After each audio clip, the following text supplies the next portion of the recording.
You recently released a report, the longer report for 2023. Maybe what are the key highlights, and especially relating to African countries and adoption of internet and internet democracy? So we've got some, a lot of good news in 2023, but unfortunately, a lot more bad news than good news as far as digital rights and inclusion were concerned. Focused on digital inclusion, we particularly are excited that a lot more countries are focusing on girls and women being connected to the internet, but we're not too happy that the Universal Services Provision Fund, or for short, USF, Universal Services Fund, by many countries are not being used to provide access in the internet. We learned during COVID. You can't do much if you don't have digital access or you don't have access to digital opportunities. So it's important. We've called on governments to make sure that they invest heavily. Not even new money. You already have some money you've collected from tech companies to use for digital infrastructure rollout in the rural areas. Please use that money for that, and less of politics, more of good policies. In the report, which focuses, by the way, on 26 African countries, we also found 5 countries where the internet was either interrupted or shut down, 2 outright shutdowns, and 1 where it was throttled, 2 where there were partial shutdowns. And we think that's wrong, because when people get denied access to digital connectivity, they can't provide information that can even help you for the problem you're trying to solve.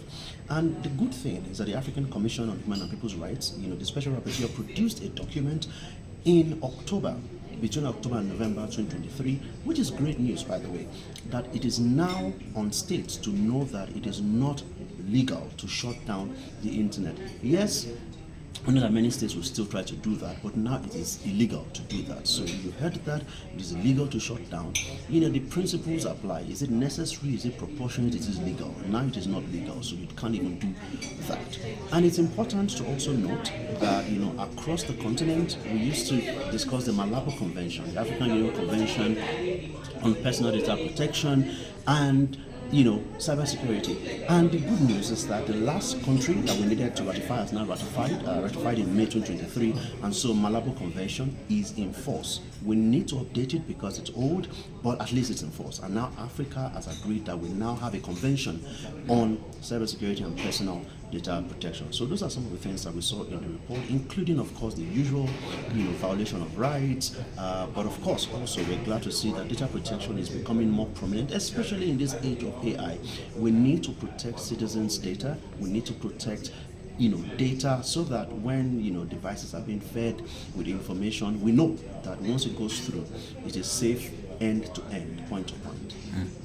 And in terms of the adoption of AI, there's a lot of talk about the adoption of AI, but most of the the companies pushing for AI are more American and European. They're more towards that direction. How ready is Africa in terms of adoption of AI and also protection of data protection when it comes to AI? Because Africa seems to be on the tail end of AI in terms of we are more users than probably makers of AI.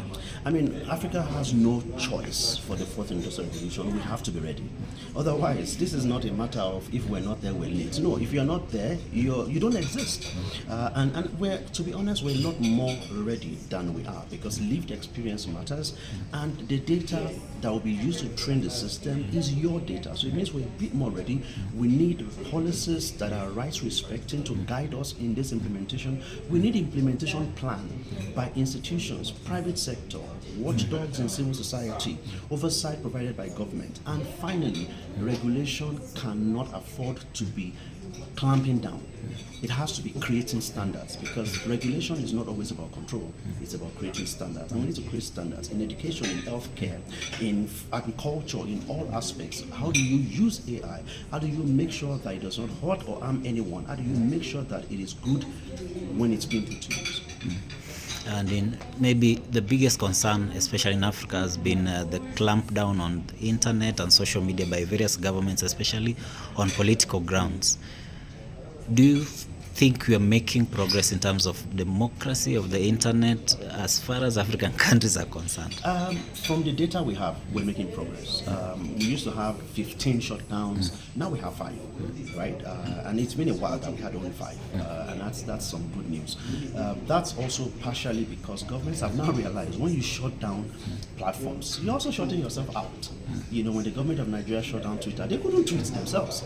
They had to go to Kum, which is another platform that didn't become popular, and then they sort of snuck in through the back door to start tweeting again. And we said to them at the time, we didn't leave Twitter, we were tweeting with VPNs. You were the one who left, so welcome back. And I think governments have realized that there's a cost to tyranny. When you keep investing in surveillance equipment without appropriate frameworks and guidelines, you are basically investing in what will be used against you when you leave the government, because you will lose the election. The next cycle or one, you will lose the election. When you do, that same tool will be used against you.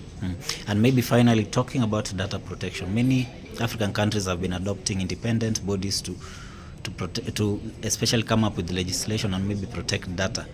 But at the same time, it comes to the concern of how independent are they, number one, and number two, also how safe is the data that is in the hands of government or some quote-unquote independent bodies. How safe is our data, even as we talk of data protection from big tech that comes from outside Africa? So, one of the things that we've done over the last 2 years at PAIN, we published a report on data protection, regulation, and the climate in Africa. And we did that because the very first one was around 2002. So in 2022, we did 20 years review. And one of the strong recommendations we gave in 2022, 2 years ago, is that data protection commissions or data protection agencies must be independent. And the reason why they must be independent is because in many countries, the biggest corporates of data manipulation, data abuse are government agencies or government-backed institutions, not just the private sector, not just individuals. So it's important for an agency of government to be independent enough to be able not just to slap another agency on the wrist, but to punish them. Because if you don't punish people, we will end up in what has happened in many countries. It's a data abuse impunity, and people will continue to abuse data because they know something is going to happen to them, nothing is going to go wrong, and they will just pay a fine, a small fine, as a slap on the wrist, and continue. So it's important for data protection institutions to be independent, and we must fight for that, not just in name, but in reality. Data protection commissions, data protection agencies, data protection commissioners must be independent. And by independent, we mean they shouldn't be reporting to ministers or even the president. They should report directly to the National Assembly, where they will give account to the people for the work they have done. Maybe a funny question. How intelligent is artificial intelligence? Artificial intelligence is actually not exactly as intelligent without the artificial information that is fed into it by humans, by data, which is why it's called artificial intelligence. In fact, someone wrote a PhD thesis on artificial dumbness, because it is dumb. It is a dumb system that you train to become intelligent, and that's why it's called